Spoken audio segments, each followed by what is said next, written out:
Okay, welcome ladies and gentlemen to this session of the Analytics Stream.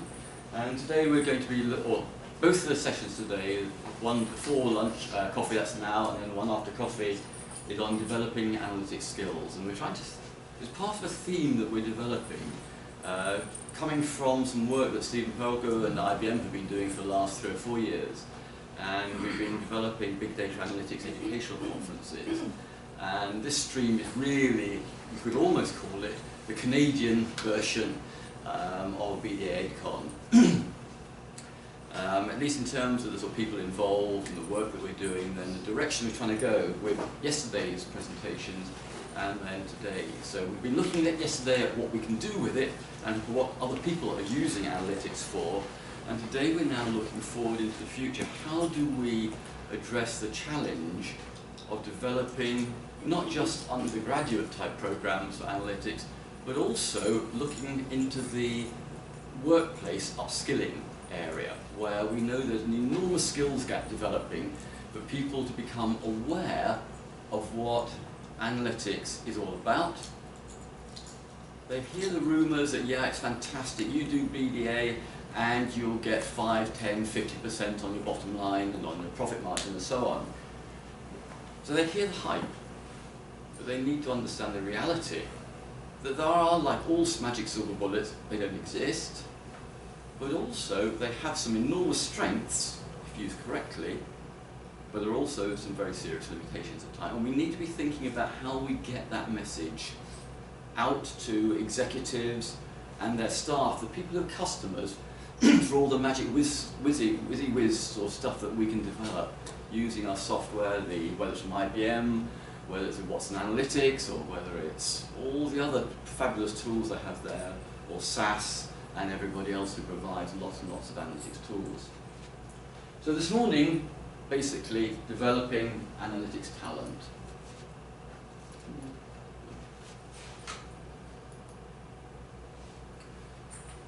Some of you may have seen these sorts of forecasts. About 500,000 executives and staff in the UK need to understand the capabilities, the limitations, to be able to pass a message, a request of sensible nature to their analytics teams who are doing things. And in the UK, or sorry, USA and North America, something like about 1.5 million. These are 10 times the numbers of skilled analytics experts that we're trying to develop just to fill those holes, to do data mining, data science, and all of those other things all the way through the spectrum, from the hard ETL, loading the data, through to the people who tell the stories, the executives. And the question is, how will that actually happen?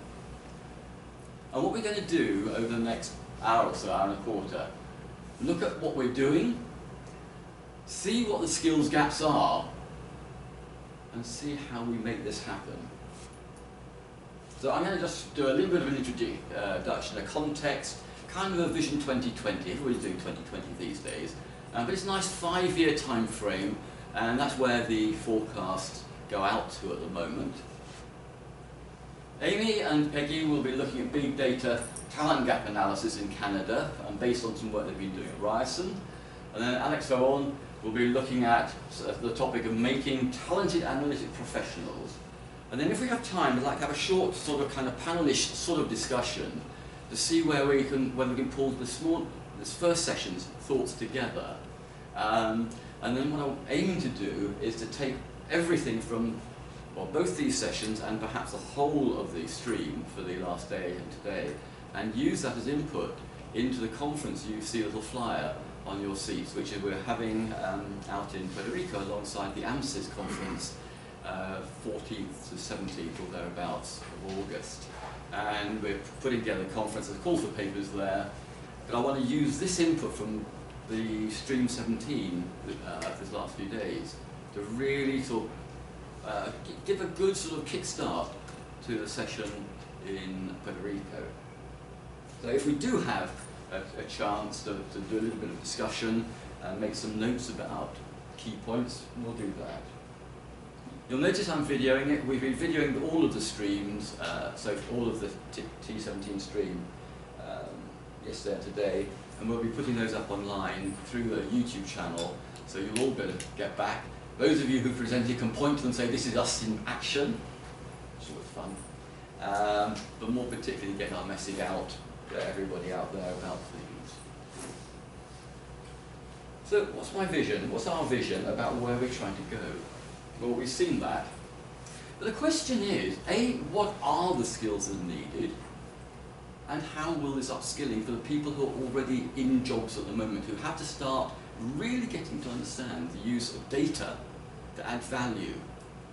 Not just data, but the analytics and turning that into sort of intelligence, into knowledge that we can then feed through into the knowledge management systems within our organisations, or the learning systems, it doesn't matter what you call it, but it's how do we get value from all that enormous amount of data that we've got, whether, like we saw yesterday, in the smart cities, places like Montreal here, or all sorts of other places who are collecting data by the hundredweight, by the ton, just pouring out of the sky, the smart connected devices and everything else. The people who are reporting as they go over potholes on the road automatically through their smart devices, an accelerometer, a hole, boom, and it sends a message. So I had a student who was actually doing some research on producing a project to do that about 2 years ago. What we didn't know then was what we looked at yesterday, which is that these little figures aren't terribly accurate. You could be a couple of blocks out of position, but... So what we need to think about is, what's the skill gap? Well, that's what's going to be talked about today.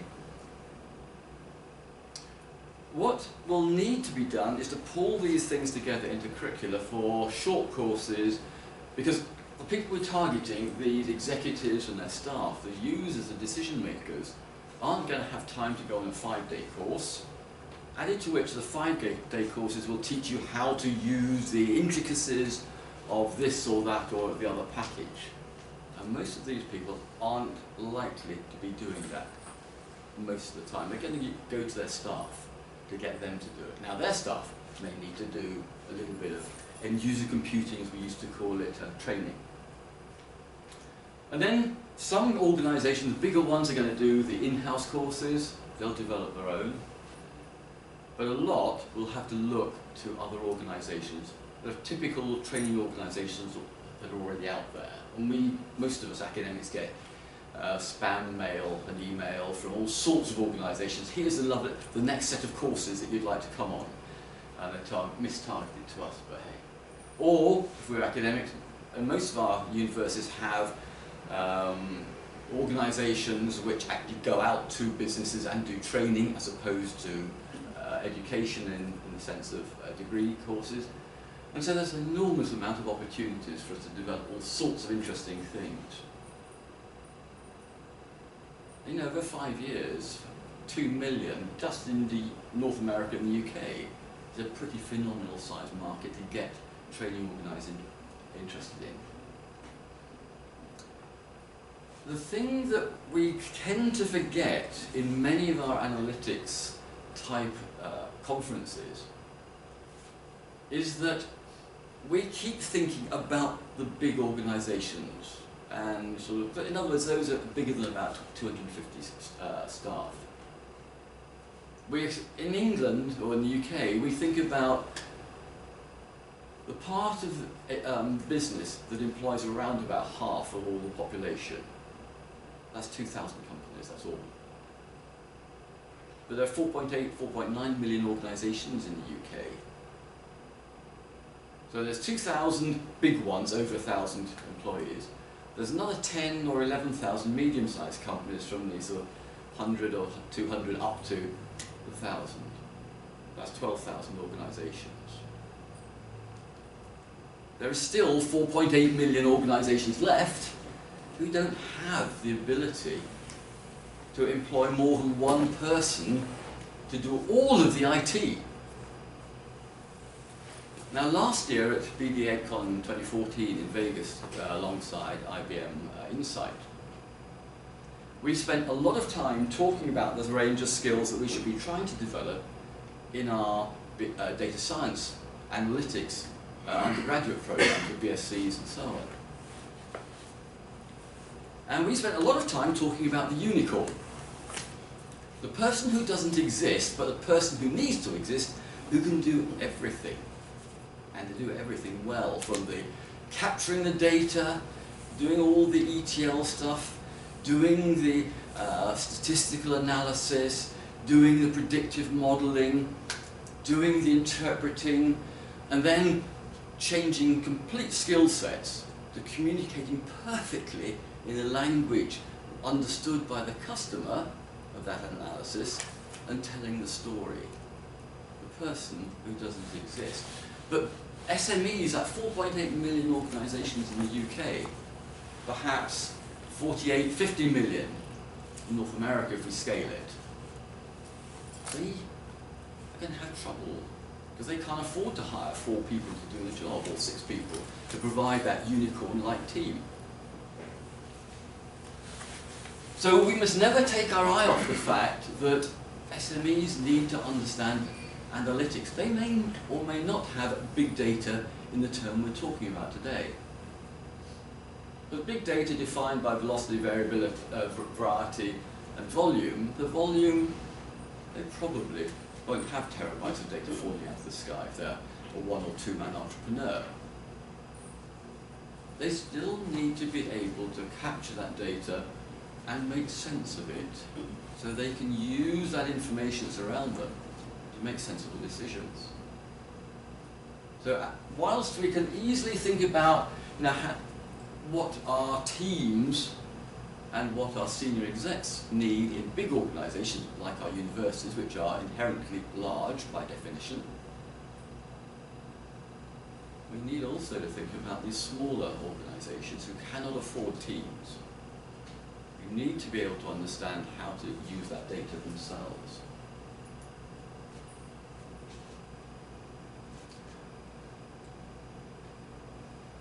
Too many execs think that the next idea on the hype cycle in IT is the magic silver bullet which will solve all of their problems. Well, as Professor Angel at the London School of Economics about 10 years ago pointed out, execs seem to think that IT is the magic pixie dust that you sprinkle lightly over a problem which then evaporates. But it doesn't. So what do we need to get these execs and staff, the customers of big data and analytics? What do we need them to understand? Now, just a few thoughts of my own, and I hope they'll be elaborated upon over the next couple of presentations. The capabilities and limitations of big data and analytics. When they're using these techniques, or wanting their staff to use it to help them make decisions, I think there are a couple of rather interesting aspects that they really do need to understand. They need to understand governance and ethical issues relating to big data and analytics. There are all sorts of interesting traps that you can fall into if you misuse it, if you don't think about the questions you should not be asking. Or, one example which has been bouncing around the big BDA world for a couple of years was Target in USA, who kind of thought it'd be cool to see if they could use the data to understand some things about their customers, and the marketeer set an interesting challenge to their analytics team. Now, as a sort of a research project, I thought it was a really rather cool one. And I think they thought it was rather cool. It's then what they did with it. They found they could actually, using a lot of data from their customers, from inside, from the tills and so on and so forth, that brought in data which probably they couldn't have done in Europe. But they found they could actually predict who of their customer base was pregnant and which trimester they were in at the time.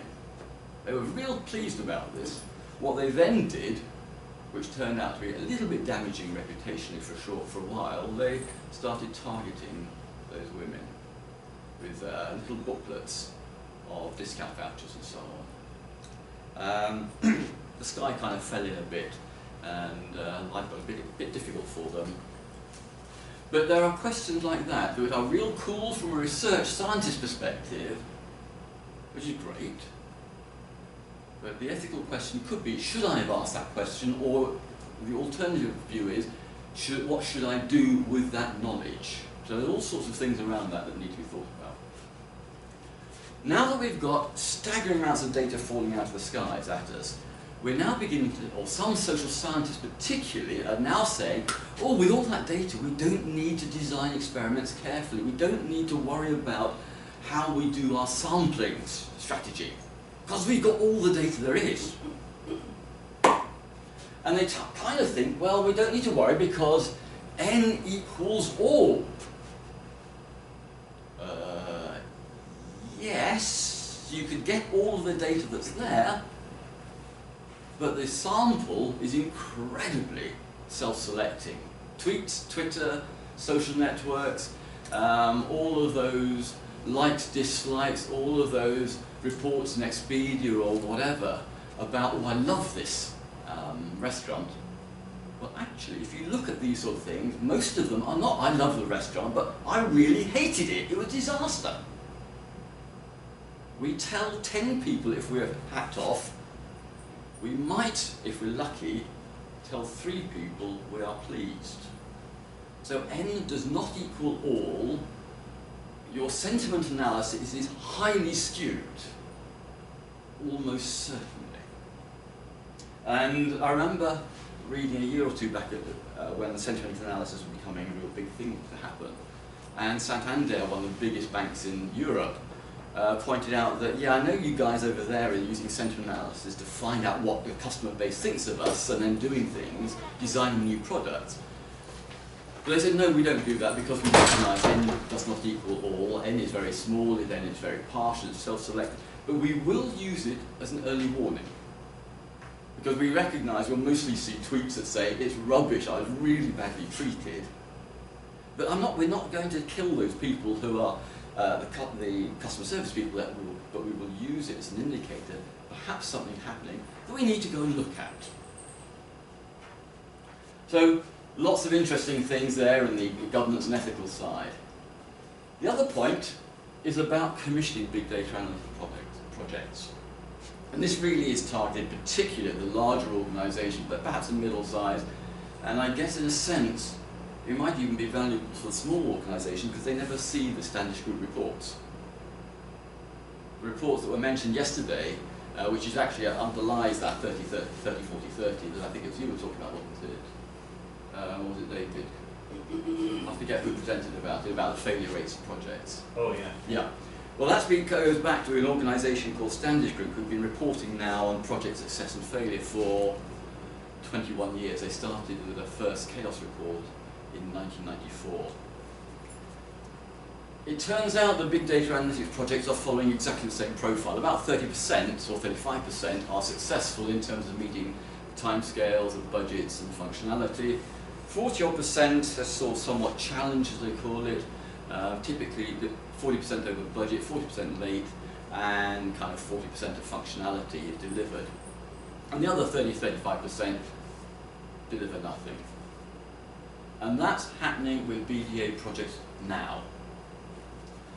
So that is an interesting risk. There are different ways of approaching a project to actually make them more successful, lots to be learned from there. And then in terms of BDA type projects, is what are the skill sets that we need to have in our teams?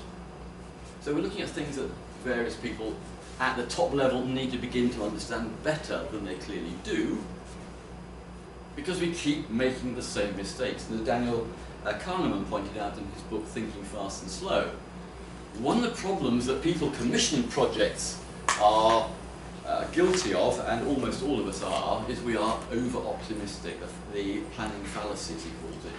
Yes, we know all the information about Standish Group, that only 35% are successful, but we're going to be lucky this time, we're going to be one of those people.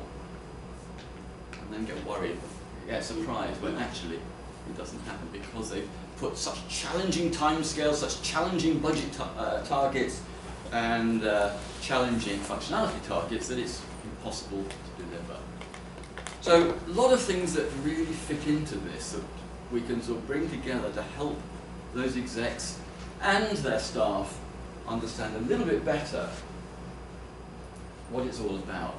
And from last year, Nitesh Chawla showed this particular sort of 6-stage process as part of that data science analytics game. And it kind of helps us to begin to understand in different, what you might have to replot it slightly, and I think today we're going to understand what some of those skill sets are as we go through the whole data science analytics arena. And I think, yes, there is one more here. Yeah. Now this one came from SAS and Tech Partners last year. We spend a lot of time thinking about the hard skills in data science, and if we're not careful, we forget the soft skills that is very, very vital. I'll read them out because they're a bit difficult to read. Problem solving, storytelling, collaboration, curiosity, communication, and creativity. And one of the areas that I concentrate on with my students, I don't care about the technical stuff, other colleagues will do that for me. But I'm really interested in the problem solving, the creativity, the curiosity, and the communication. As Einstein said, I'm not particularly bright, clever, but I'm intensely curious about how things work. And that's what we're trying to instill here in our data scientists that come out of our programs at Derby. And I will just watch anything to find out how things work. I was watching the guys with the cranes over there earlier on to see what were they doing. Oh, there's things doing. You build a story in your head. And that's what we need with our data scientists, our analytics. That's what we need with all the staff in the organisation, not data science. So maybe getting some of these things across into those execs and staff. Too many people are so focused on their narrow little bit, they don't see the broader picture. So the future, where do I think the future might be? We need to look at those skills gaps. We need to develop an inventory of the skills that relate to different roles in those execs and the staff who are commissioning an analytics project, or whether it's a big project or I just need to understand what this lot says for a decision I need to make tomorrow. We also, over the next little while, and hopefully in Puerto Rico, we'll be able to get some input from the systems developers, providers, IBM, SAS, and the various other analytics products that are out there. Where are they going over the next 5 years into 2020? Because where they are going will critically affect some of the things we need to provide through the training programs. If it's all going to be click and drag, it may be that there's less need to worry too much about some of the really abstruse technicalities, but to concentrate on the meaning of how these tools will interpret things. Less technical, more interpretive. We then need to start thinking about who the providers might be, or some of them, and I got someone in Learning Tree International who was extremely interested back in November, December, and when I tried to contact her, she was based down, I think, in the Boston office, no response. And I discovered yesterday through LinkedIn, or the day before, that she'd actually moved companies, so that kind of makes life difficult when suddenly someone's moved. But, you know, there are a lot of organisations out there who are doing training. I've got some contacts that are potentially interested. We need to do more across the industry, because training 2 million people, upskilling them from how they do things today. Maybe like yesterday we heard, people didn't know about that, was it variance analysis or something? Yeah, maybe these sort of things. I really don't care what the name is, but you know, that was an illustration of a hole in people's understanding in terms of running a business. And then ultimately these people are going to need 1 or 2 day courses.